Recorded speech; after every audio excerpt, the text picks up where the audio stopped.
Myself Venkatesh, and today we will discuss a small topic in organic chemistry, that is nucleophilic substitution reactions. And this is one of the important topic, and probability of asking questions in this topic is also more. So let us start this discussion with basic definitions. That is nucleophile. I guess you have studied nucleophile definition in various ways, like nucleophile means an electron rich species, or it is nucleus loving species, like that various definitions you may have studied, but the most appropriate definition is this one. Nucleophile is an electron rich species which can donate its electron density to an electrophilic atom like carbon, sulfur, silicon, phosphorus, etc. Means it will not donate electrons to the H plus. Other than H plus, it will donate its electron density to the other atom. Then it is called nucleophile. Here you can see OH minus is donating electron to the carbon. Then the Cl minus will leave from this substrate, and we are going to get this alcohol. So here you see OH minus is donating its electron density to the carbon. So then we can say this is nucleophile. So this is the definition of nucleophile, an electron rich species which can donate its electron density to an electrophilic atom like carbon, sulfur, silicon, phosphorus, etc., but not to the H plus. Same OH minus can also act as a base. What is base? It is also an electron rich species which can donate its electron density to H plus, only to H plus. Then it is called base. You see here OH minus is donating its electron density to the H plus. Then it is called base. So one single substance, an electron rich species, it can act as nucleophile as well as it can act as base. So it can act as nucleophile if it is donating electron to the atom other than proton. If it is donating only to the proton, then it is called base. So this is the difference between nucleophile and base. Next. Now organic compounds which contains or which with electron withdrawing group or which connected to the electron withdrawing group to an sp3 carbon atom may undergo substitution reactions or elimination reactions. That means here you see OH minus, here chlorine is the more electronegative atom which is connected to the carbon. So this compound will undergo elimination or substitution reaction. If OH minus is attacking on the carbon, then Cl minus will leave. So this is substitution. So what is substitution? The place of one atom or group is replaced by other atom or group. That is nothing but substitution reaction. And it is happening through nucleophile. That's why it is nucleophilic substitution reaction.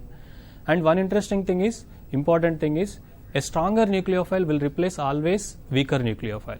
Weak nucleophile cannot replace stronger nucleophile. Here you see OH minus can replace the Cl minus, but not Cl minus will replace the OH minus. Anyway, substitution reaction means one atom or group is replaced by other atom or group. That is nothing but substitution, and it is happening through nucleophile. Then it is called nucleophilic substitution reaction. Now, elimination reaction.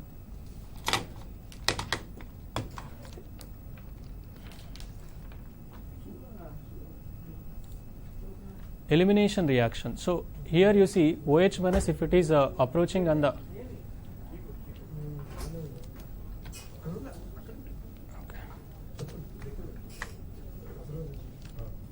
if OH minus is approaching the proton, then it is proton will be captured by OH minus, and we are going to get alkene formation here. So this is elimination. So organic compounds which are attached to the more electronegative atom or which are attached to the more electron withdrawing group may undergo substitution or may undergo elimination. It depends on the temperature as well as it depends on the type of species you are taking. It may be stronger base, then elimination favors. It will be weaker base, then it will be substitution favors. So here halide ions are the good leaving group, and they'll undergo substitution reaction and provide the way to prepare various organic compounds. Now let us see the various type of nucleophilic substitution reactions.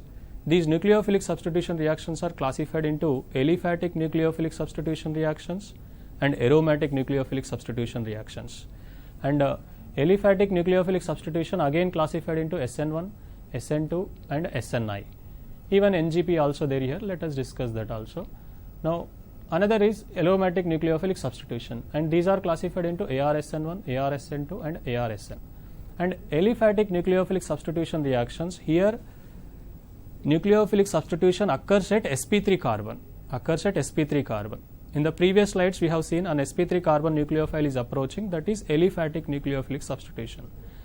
Aromatic nucleophilic substitution means here nucleophilic substitution occurs at a aromatic system or sp2 carbon, you can say. You see one of the example, that aromatic nucleophilic substitution. Here you see chlorobenzene, this is. It is connected to the sp2 carbon atom.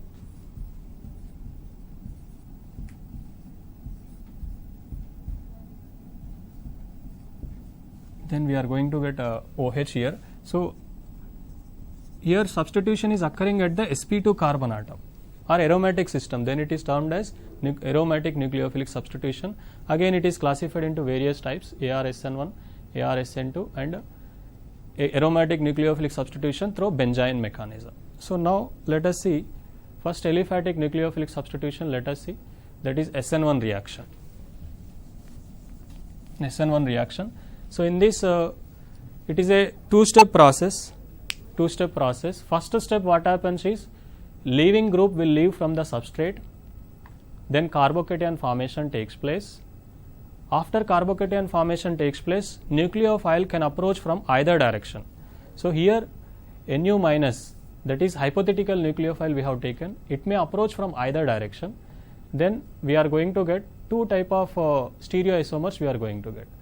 What are these two type of stereoisomers means? You see here this if substrate configuration and product configuration is same, then that stereoisomer is that is called retention product. If substrate configuration and product configuration is reversed, then it is called inversion product. Means let us say this sp3 carbon is chiral center. If it is having R configuration, same R configuration is maintained in the product, then it is called retention product. If R configuration is inverted and it is forming S configuration, then it is called inversion product. So this is inversion and retention both takes place, because here carbocation is forming as an intermediate. So this carbocation is planar species. So nucleophile can approach from either direction. So let us see some important points about this SN1. So here SN1 means this 1 stands for unimolecular. This is unimolecular. N stands for nucleophilic.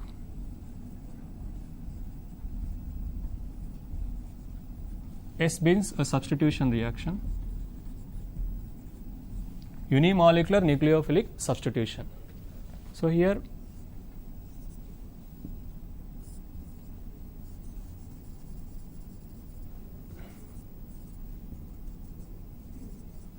in the first step, that is the slow step, in fact it is rate determining step. Rate generally we will read from the slow step. So first step is slow step, leaving group leaves from the substrate, then we are going to get a planar carbocation, we are going to get a planar carbocation.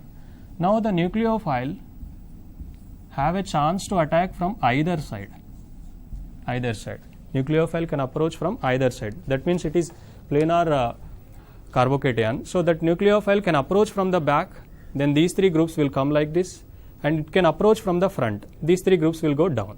So both the chances are there equally. So if it is approaching from the front, we are going to get retention product.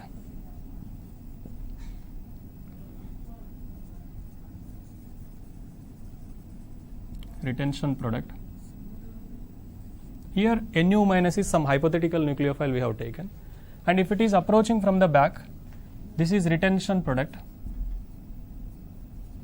If it is approaching from the back,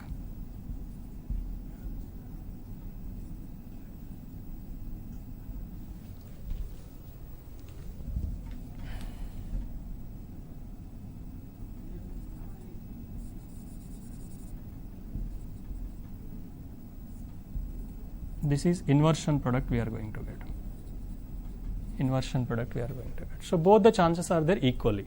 So here this inversion product and retention product, 50% inversion and 50% retention will form, and mixture of this 50% inversion and retention is nothing but racemic mixture.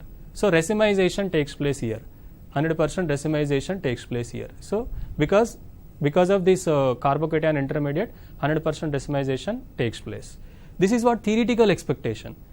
So what is retention product, what is inversion product we have seen. So theoretically we will expect that 100% racemization occurs, means both the chances are there for nucleophile to attack from either side.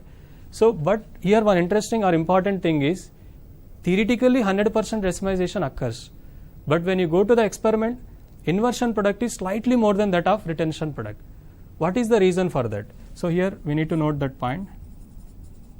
Theoretically 100% racemization occurs,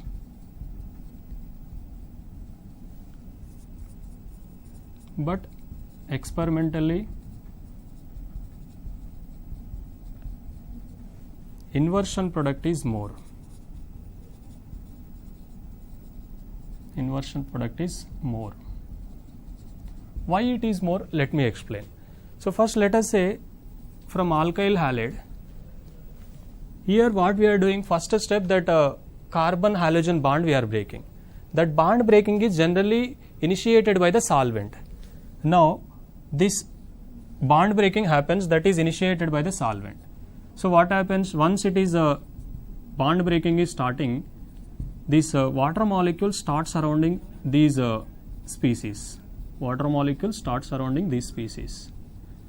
Here you see bond is not broken, but still contact is there, still some contact is there here.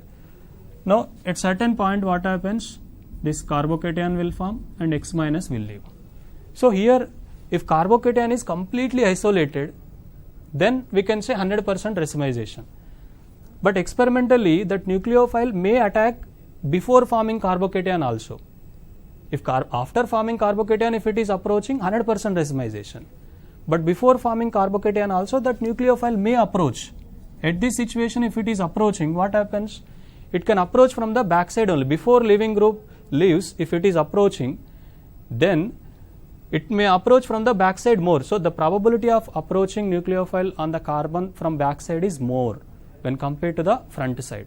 So that is the reason inversion product is more when compared to retention experimentally. But theoretically, they will say that 100% racemization, but that never happens. So based on this, they can ask the questions also. So that means they can ask the question that in which of the following cases or which of the following substrates more racemization occurs. Like you see, one of the example let us take.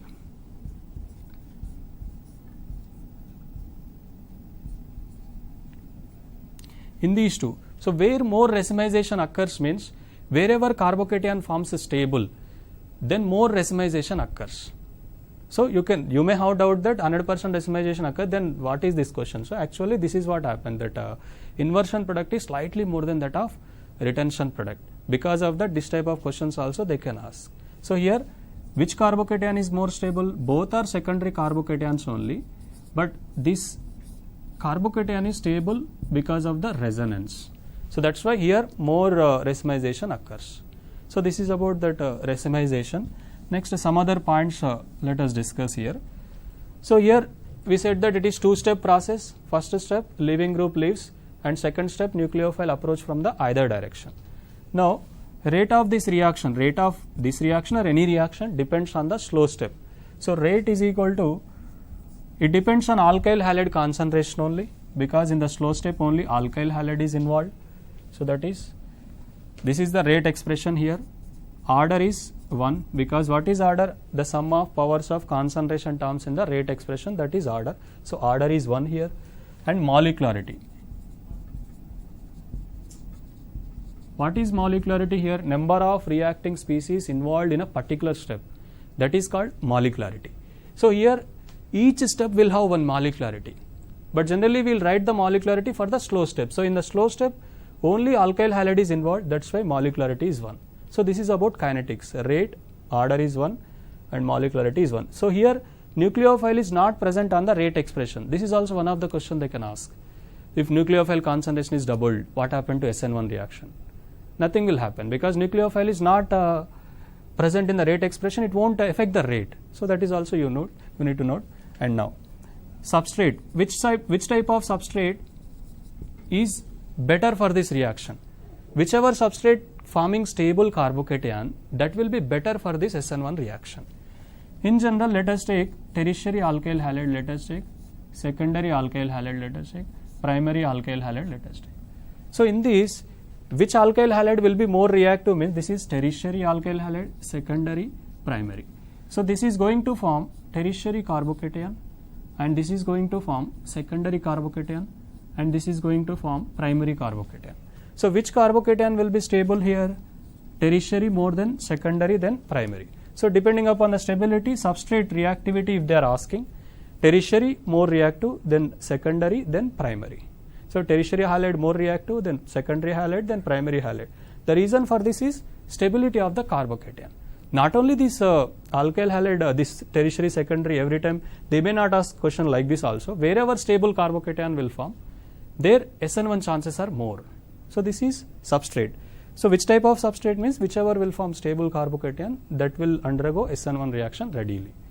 So now some other interesting points let us see with respect to substrate.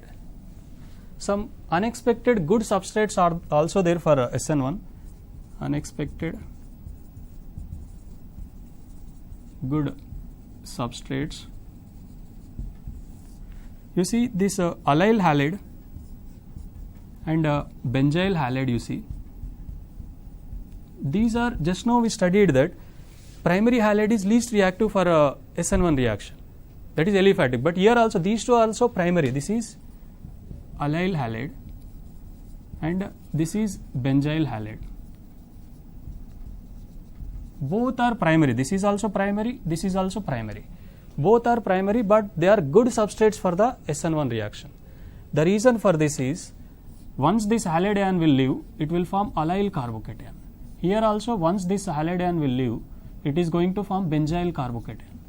So both the carbocations are stable due to resonance. Even though they are primary, they are stable due to resonance. That's why they are also good substrates for the SN1 reaction. Not only these two, let us take another example also. This also you see, methoxy alkyl halide. Here also, after the loss of that halide ion, carbocation formed is resonance stabilized. So by this, what I am trying to explain is, wherever there is a stable carbocation, there is a chance of SN1 more. So that you need to see. So these are the some unexpected good substrates. Now let us see some bad substrates also for SN1. Means bad substrates means which never undergo SN1 reaction. Bad substrates like vinyl halide. Another is aryl halide, like chlorobenzene, bromobenzene, iodobenzene, like that. So this is chlorobenzene, halobenzene, let us say this is. So these are the bad substrates for SN1 reaction. Why they are bad substrates means, here you see in the first step that leaving group is leaving. So that halide ion is the leaving group. So here it is leaving from the substrate. But here breaking of this carbon halogen bond is difficult due to partial double bond character. Due to resonance, what happens is that carbon halogen will attain the partial double bond character. So then breaking of carbon halogen bond will become difficult. That's why it is bad substrate. It never undergo SN1 reaction. Even this aryl halide also you see, here also resonance is there. Due to resonance, what happens? That carbon halogen bond will acquire positive charge. So because of that, it will also a bad substrate for the SN1 reaction. And one more is also there for a SN1 bad substrate, that is bridge position if halide is there. Bridge position if halide is there.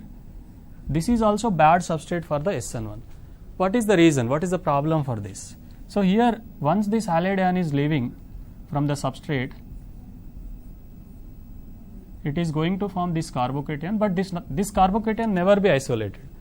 The reason for this is it won't attain the planarity at bridge position. Planarity it won't attain. Carbocation forms only if it attains the planarity. So that's why these are the bad substrates for SN1 reaction: vinyl halide, aryl halide, and bridged halogen compounds. So these are the bad substrates for SN1 reaction. So this is with respect to the substrates. This is with respect to the substrates. So we have seen kinetics, we have seen which type of substrates are good for SN1. Next, let us see which type of nucleophile. Which type of nucleophile? As we have already seen, rate of SN1 reaction is indicating that nucleophile won't affect the rate. So any nucleophile is okay for SN1, any nucleophile, because it is not affecting the rate. But generally weak nucleophile is preferred. Weak nucleophile is preferred. And in fact 90% of the time solvent itself acts as a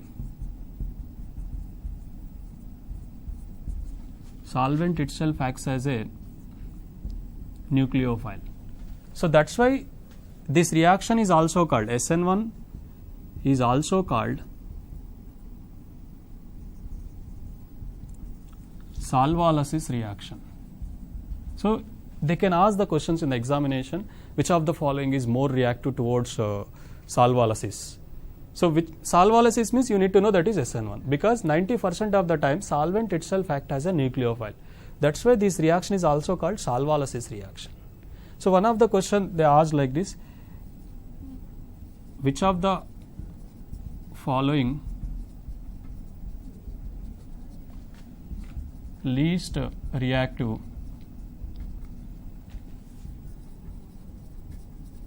towards solvolysis?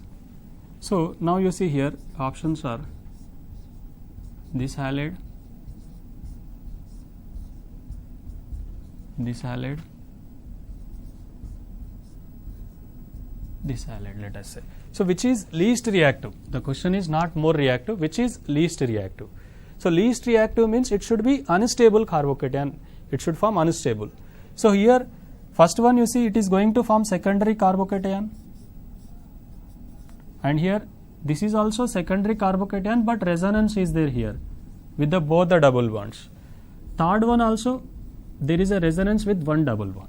So one can guess that more resonance, more is the stability, and that should be more reactive. So we may expect the answer is A, but answer is B only. The reason for this is it is anti-aromatic species. Anti-aromatic compounds are highly unstable. So that is also we need to know. So if they are asking question like this, first you should know this is SN1 reaction. After that, how to answer the question means stability of the carbocation you need to see. More stable, more reactive. Less stable, less reactive. So this is also they can ask. So this is nucleophile. With respect to nucleophile, these are the points we need to remember. So substrate we have seen, nucleophile we have seen, and another is solvent. Which type of solvent we need to use here in the SN1 reaction? First, if they are giving the options polar or non-polar, means polar solvent we need to use. Why? We are breaking the bond, and carbocation is formed, as well as that halide ion is also going to form.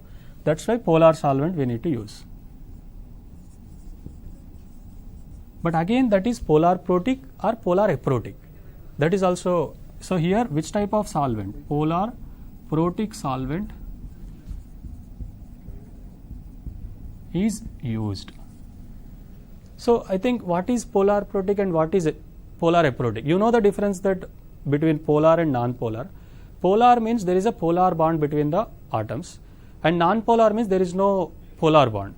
Now again, what is polar protic solvent? So solvents are generally, polar solvent generally classified into two types. Polar solvent generally classified into two types. One is polar protic, another is polar aprotic. Polar protic means these solvents have polar bond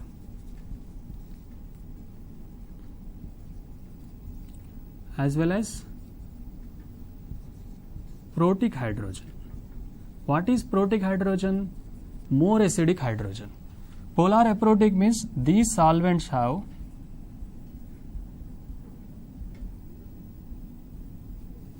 polar bond but do not have protic hydrogen. Protic hydrogen means there is no more acidic hydrogen. Example for this polar protic and polar aprotic, let us see. Polar protic is water, alcohol, ammonia. These are example for polar protic. Polar aprotic example for this is DMSO. DMSO means dimethyl sulfoxide. Even acetone also you can take example for polar aprotic. This is acetone. You see in these two examples there is a polar bond. Here you see in the DMSO, dimethyl sulfoxide, there is a polar bond between sulfur and oxygen. There is a polar bond. Even in acetone also there is a polar bond between carbon and oxygen. But there is no protic hydrogen. Protic hydrogen means the hydrogen which is connected to more electronegative atom is not there. Here hydrogens are connected to carbon. These are not acidic. Similarly, if you see in the polar aprotic, here polar bond, water only you take. There is a polar bond between oxygen and hydrogen. At the same time, this hydrogen is connected to the oxygen. So this is called more acidic hydrogen. So this is the basic difference between the polar protic and polar aprotic. But we are not interested on this basic difference. Actually, we are interested why we are using polar protic solvent in this particular reaction. Why we are using? So that let me explain. The major point you need to remember for polar protic is it solvates both cation and anion. This is the important point we want to remember with respect to polar protic. Polar aprotic, it solvates only cation, leaves anion free in the solution. You can ask the reason. In the case of water only, you see, water will have two poles, negative pole, positive pole. While surrounding the cation, this negative pole will come near to the cation. Let us say this is cation. So near to that cation, this negative pole will come.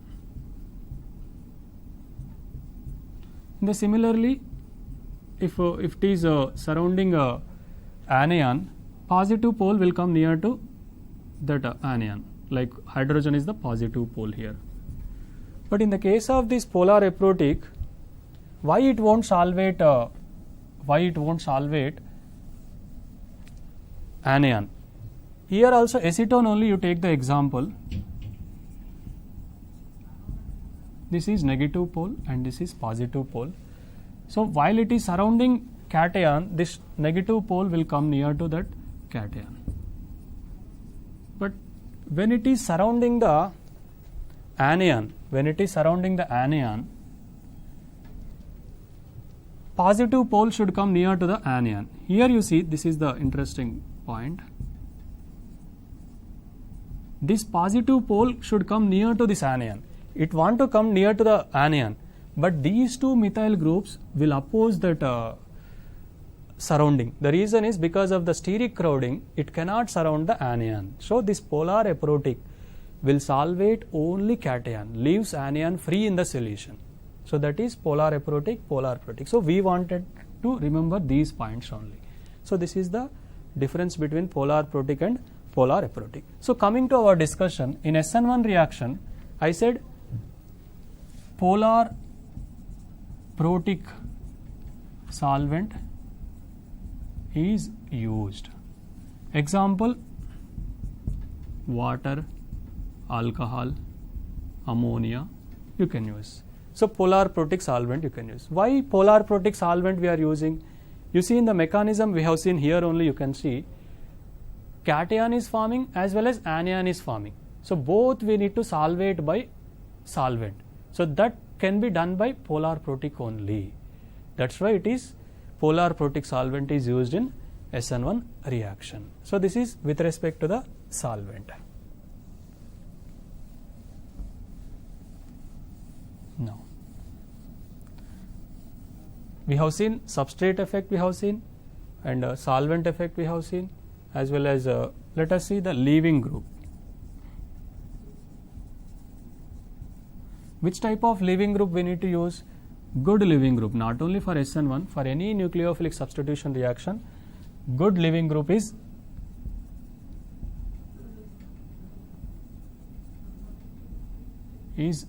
used. For any SN1, for any nucleophilic substitution, good leaving group is used. So because it should leave fast from the substrate, then only reaction will happen fastly. So now you see we have I minus, Br minus, Cl minus, F minus. In this is also one of the question they can ask. So which is good leaving group here? Good leaving group will be I minus, Br minus, Cl minus. This is the leavability. So you can ask, how can I write the leavability? So leavability is generally inversely proportional to basicity. So among all these ions, iodide ion, bromide, chloride, fluoride, which is the weak base? Weak base is iodide ion. That's why it is a good leaving group.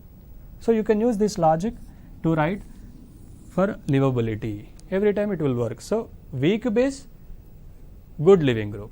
Strong base, bad leaving group, you can say. So this is with respect to the leaving group. And one more important point you need to remember in SN1 reaction is carbocation is the intermediate. Carbocation is intermediate means rearrangement also takes place. Rearrangement of carbocation takes place.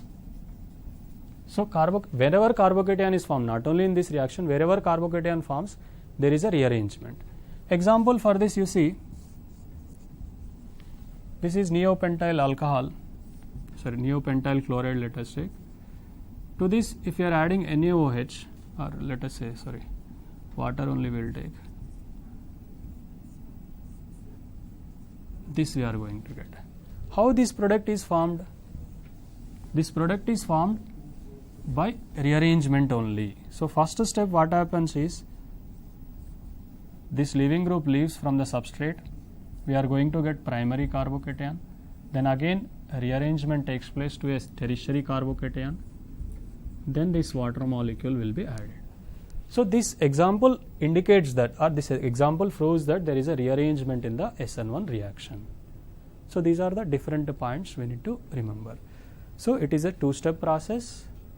Carbocation is the intermediate. If carbocation is the intermediate, rearrangement takes place. After that we have seen substrate, which type of substrates is used.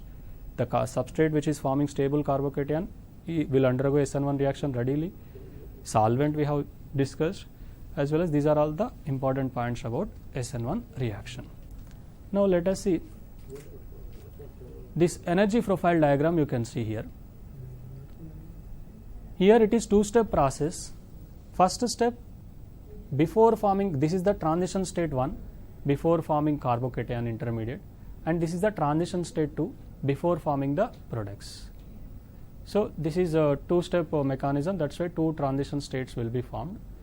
Transition state 1 before forming carbocation, transition state 2 before forming the product. So this is about SN1 reaction. These are all the points we need to remember while preparing for the exam. Now let us see SN2 reaction. Factors affecting SN1 reaction already we have seen. That is the ease with which leaving group dissociate or leaves from the carbon, and stability of carbocation, obviously that we discussed. The more the substituted carbocation, more is the stable, and therefore more is easier to form that one. That means stable carbocation, readily SN1 reaction happens. And reactivity of the nucleophile has no effect on the SN1 reaction, that already we have seen. Now SN2 reaction.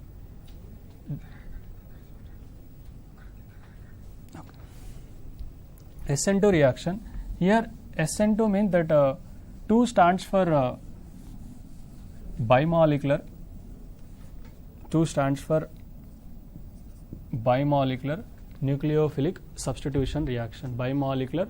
This 2 stands for bimolecular, N stands for nucleophilic, S stands for substitution. So bimolecular nucleophilic substitution reaction. Here what happens is nucleophile approaches the carbon and leaving group leaves simultaneously. Nucleophile approach the carbon and leaving group leaves simultaneously. So it is a single step process, no intermediate. Only transition state is formed. This transition state is just it is showing how the reaction is happening. We can't say it is an intermediate. So here this nucleophile always approach from the back side, because if it is approaching from the front side, it may face repulsion from the leaving group. So that's why it should approach from the back side and leaving group leaves. Then this transition state is formed. After that, this product is going to form. So here, what are the points we need to remember here is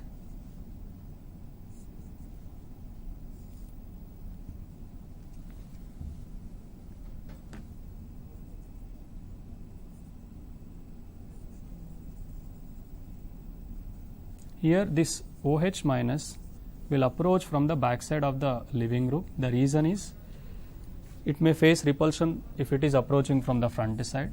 So the one and only step, it is a single step process. A transition state will be formed. Just this transition state is showing how that reaction is happening. This TS means transition state here. Now the product formation takes place. It is inverted product we are going to get.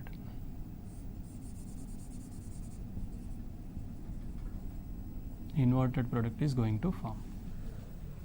Inversion. So in the previous SN1 reaction, we have seen both the products are formed. Retention product is formed, inversion product is formed. But in the case of SN2 reaction, only inversion product is formed. Again, you can ask one question here. Sir, there is no chiral center here, but still we are talking about the inversion. So what type of inversion is it? Suppose if there is a chiral center, let me take here, if I am replacing these two, one I am taking as deuterium, another is tritium, then what happens is, this is deuterium, tritium.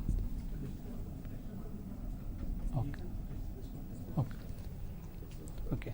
Now, if this now it is a chiral center. Previously all the hydrogens it is not a chiral, but now it is a chiral center. If there is a chiral center, then that inversion is called absolute inversion. What is the meaning of absolute inversion?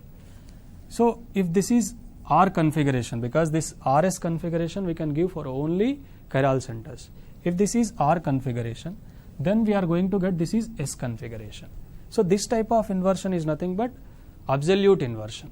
One chiral center is, one enantiomer is converting into other enantiomer, that is absolute inversion. Suppose there is no chiral center, but still we are talking about the inversion. What is that? If there is no chiral center, still we are talking about the inversion. Suppose if you are holding umbrella, if speed wind will come, what happens? That umbrella will go opposite side. So that type of inversion happens. You see here, so this is the, you are holding like this is the leaving group here. This is the green color bar, let us say it is leaving group, that halide ion. If you are holding this one like this,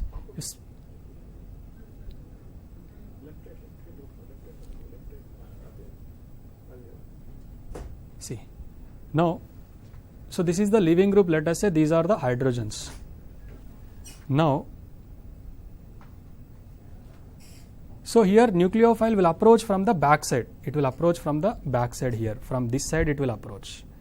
So then generally let us say you are holding umbrella like this. Downward it is there. If speed wind will come, what happens? Exactly it will go upward. So this type of inversion happens. So this is called umbrella type inversion. So even though chiral center is not there, still we will talk about the inversion. That inversion is also called Walden inversion. If there is a chiral center, definitely there is a absolute inversion. If there is no chiral center, still we will talk about inversion, that is Walden inversion you can say. So now some important points let us discuss here. Kinetics. Here rate of the reaction depends on both the substrates, alkyl halide as well as nucleophile. Why it depends on both the substrate? It is a single step reaction, no intermediate. That's why it should depends on both the reactants concentration. So order of the reaction is 2 because here 1, power 1, power 1. So that means the sum of powers of concentration terms. So that is order 2. Molecularity. And it is single step reaction. Both the substrates are involving in that one step. So molecularity is 2 because the number of reacting species involved in a particular step is called molecularity. So that is 2 substrates are involving, molecularity is 2. Now substrate. This is another interesting or important thing. Which type of substrate is used here? As the nucleophile is approaching, here if bulky groups are there, then what happen? This nucleophile approach will be hindered. Means these bulky groups will oppose the nucleophile approach. That's why what happen? Reaction chance of this SN2 reaction will be decreased if there is a bulky groups. So substrate, if you take primary halide, in fact let us take a methyl halide, primary halide, secondary halide, tertiary halide.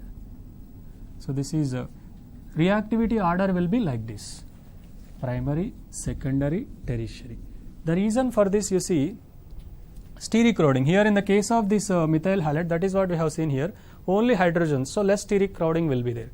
But in the case of primary halide, one methyl group is there, some steric crowding is there. Still here 2 methyl groups, more steric crowding, 3 methyl groups, more steric crowding. So in the case of tertiary, the chance of SN2 is almost very less. The reason is due to more steric crowding. So with respect to what we are saying, this is the reactivity based on steric crowding. So this is reactivity with respect to the substrates. Now, which type of solvent we need to use here? Which type of solvent we need to use here? Here we are polarizing, we are breaking the carbon halogen bond. So we need to use polar solvent. Again, polar protic or polar aprotic? Polar aprotic solvent is used here. Polar aprotic solvent is used here. The reason for this is, if you are using polar protic, that polar protic solvent may solvate the nucleophile, because here we are using the nucleophile, charged nucleophile we are using. So it will solvate the charged nucleophile and it will not give the chance for nucleophile to approach the carbon.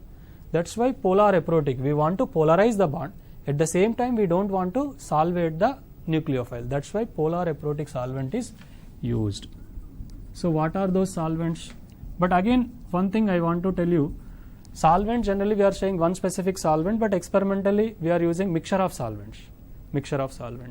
So DMSO, that is dimethyl sulfoxide, we have already seen. This acetone also you can use, one of the solvent used in this SN2 reaction. Next, nucleophile. So which type of nucleophile we'll use in this reaction? Nucleophile is affecting the rate, that we have already seen. So strong nucleophile, strong and more concentrated nucleophile is used. Like all charged nucleophiles you can use, OH minus, RO minus, NH2 minus, etc. So this is with respect to nucleophile. This is with respect to solvent. Leaving group. Which type of leaving group is used? Already I told that good leaving group is preferred for all the type of nucleophilic substitution reactions. So good leaving group is used here. Now, one more thing I want to tell you here, some unexpected good substrates is, as usual, that is allyl halide, benzyl halide. These are primary halide, these are good substrates for the SN2 reaction. Even one more is there, that is alpha halo carbonyl compound. Alpha halo carbonyl compound. So this is also one of the good substrate for SN1 reaction. In fact, it is highest reactivity among all. The reason for this is, once this leaving group is leaving, a positive charge will be developed on the carbon in the transition state. This positive charge is stabilized by this pi electron cloud here. Here also this positive charge formed is stabilized by this benzene pi electron cloud. Stability of this positive charge on the transition state by this benzene pi electron cloud is more when compared to this. That's why it is more reactive, then it is less reactive. And in fact here this C double bond O is stabilizing the partial positive charge on the positive charge which is formed in the transition state. Here let us see, let make energy profile diagram. Let us see here. It is a single step reaction, so only one transition state is formed. This is here reactant, transition state, product. Here these two diagrams indicates, you see, if less steric crowding is there around the carbon, less activation energy. If more steric crowding is there, you see secondary halide we have seen, more activation energy, means reaction require more energy to happen. So that is, these two diagrams indicates that. Now see, this is what I am explaining here. Some good substrates, you see the relative rate, you see methyl halide relative rate is 200 because of less steric crowding, and benzyl halide also 200 relative rate. You see why it is 200, because this positive charge on the carbon formed in the transition state is stabilized by pi electron cloud. Similarly here also oxygen lone pair will stabilize the positive charge formed in the transition state. You see this unexpected good substrate it is. So here positive charge formed on the carbocation is stabilized by this C double bond, that carbonyl group. That's why this is these are the good substrates. And one more thing, last one I need to discuss, that is bad substrate for SN1. Bad substrates for SN1. That is, as usual, that vinyl halide and aryl halide and bridge halide. These are the bad substrates. In addition to this, one more is there, that is neopentyl halide also won't undergo SN2 reaction. The reason for this vinyl halide and aryl halide is same as SN1, because due to partial double bond character, bond breaking will become difficult here. In the case of here, approach of nucleophile from the backside is not possible. That's why it is also less reactive, you can say, or almost not reactive. With neopentyl halide, why it is less reactive means, you can see, let us see the Newman projection for this one. This is first one, second one, let us say. This is halide, H. On this back carbon, what happened? 3 methyl groups are there. Now the nucleophile should approach from the backside of this halide, but that approach is hindered by or opposed by these 3 methyl groups. That's why chance of SN2 reaction in neopentyl halide also very less. So now in this class what we discussed is SN1 reaction we discussed, that is aliphatic nucleophilic substitution we discussed, and different factors affecting SN1 reaction we discussed, as well as SN2 reaction, and what are the important points we need to discuss, we need to remember, that also I have given. And one more area you need to read is that nucleophilicity order. I said in SN1 weak nucleophile we are using, in SN2 strong nucleophile we are using. So nucleophilicity also area where they'll ask more questions in the examination. So these are the different points you need to remember. Same time, if there is a competition between SN1 and SN2, then what we need to see? First we need to classify the substrate, which type of substrate is given. Suppose if it is given primary, SN2 chance is more. If it is tertiary, SN1 chance is more. Tertiary SN1, primary SN2. So first classify the substrate. If secondary is there, SN1, SN2 both are possible. Then after nucleophile you need to see. If nucleophile is charged nucleophile, then it is SN2. If nucleophile is weak, then SN1.